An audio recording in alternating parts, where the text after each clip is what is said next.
way back. Grabe, sobrang tagal na.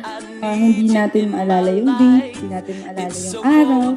Basta ang alam lang natin, 2013, sinulat ng Lord yung start ng love story. I've been thinking about you lately. Ikaw, Jen, tinatanggap mo ba si Gab bilang iyong maging asawa, mabuhay kasama niya? Iyo ba siyang iibigin, aaliwin, iingatan, igagalang sa hirap, sa kagandahan ng pagkakataon, sa sakit at sa karamdaman, at tanging sa kanya lamang titisan habang kayo'y nabubuhay? Opo, Pastor!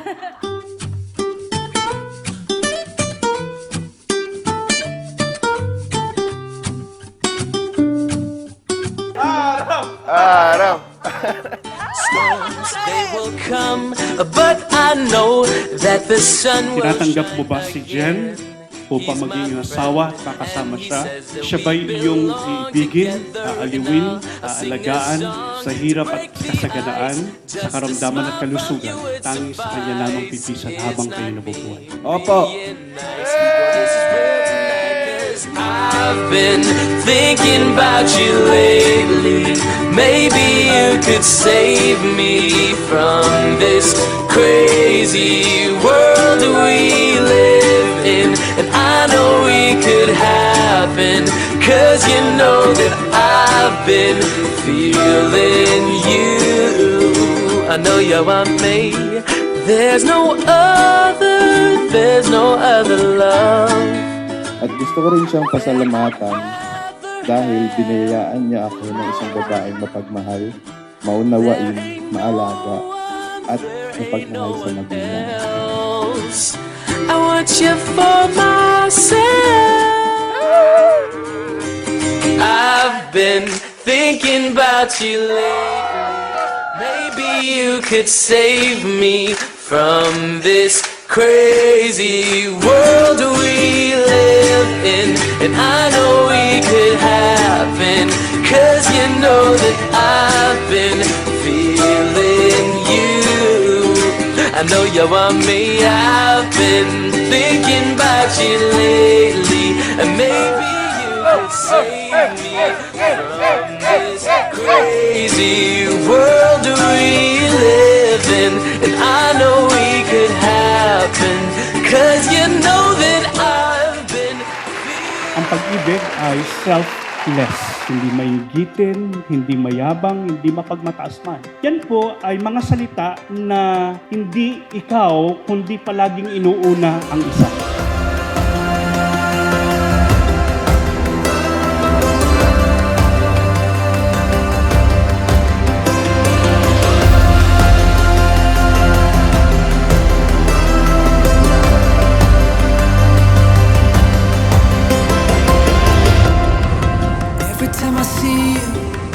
I can't say na we had a perfect relationship, sabi mo nga kanina. We had so many ups and downs, but through it all, I thank God because He built us strong. Hindi naging madali ang relasyon natin. Marami tayong pinagdaanan simula pa lang noon. Marami rin akong naging pagkukulang sa iyo, mga pagkakataong nasaktan kita at napaiyak. Sa kabila ng lahat, nakita, pinaramdam mo sa akin na mahal mo ako.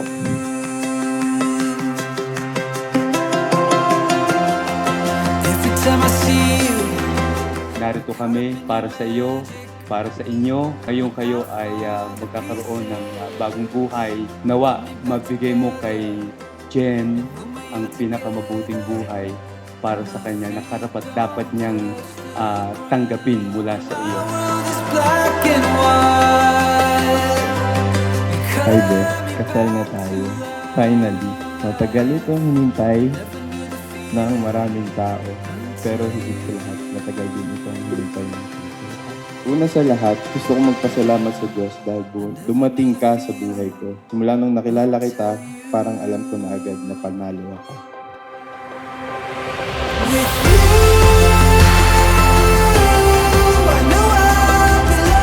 Sobra po akong thankful sa buhay ng mga magulang ko. Kasi simula sa nagkaisip ako, lagi silang nakasuporta sa akin, mami at sa daddy. Maraming salamat sa inyong dalawa. Mahal na mahal ko kayo. Inyong dalawa, pagbutihin lang ninyo ang iyong pag-aasawa. So kung ang pag-aasawa ay nagdudulot sa iyo ng stress at problema, madali ang buhay. A beautiful marriage, ito ay magdudulot ng habang buhay.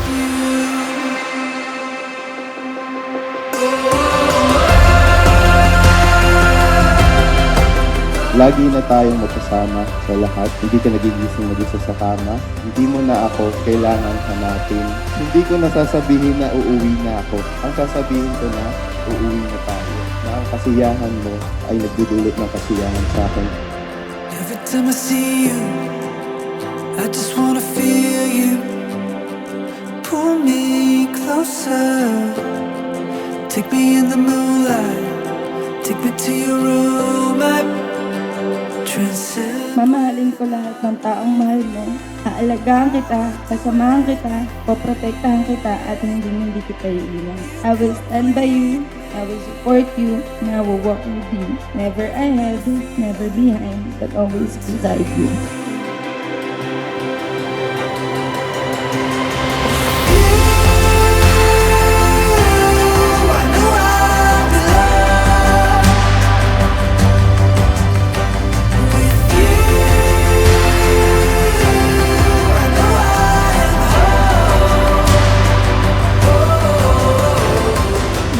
Papa ko, nagpapasalamat po ako.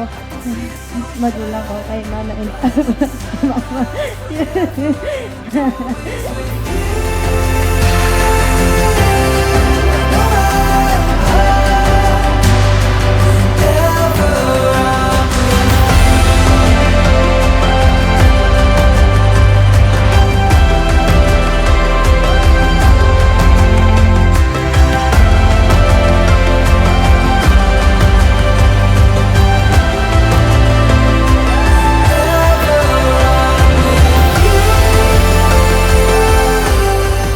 And I promise you this, I will always love you in difficult seasons. I will stay beside you, even in uncomfortable places. I will hold you tightly when your emotions feel heavy.